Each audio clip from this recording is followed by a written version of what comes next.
This Kit Kat clock is not clocking anymore. So what we're going to do is we're going to take it apart and basically just comes out just like this.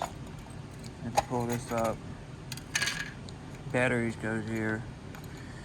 We use glue to hold this down, so I'm going to try to break the glue away without breaking the housing. And we'll take a look at the motor. I managed to pry this up, break away as much glue here, pry it up, and it comes out.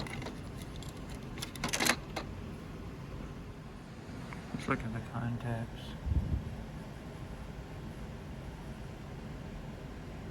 Yeah, it looked too bad. We're going to resolder those.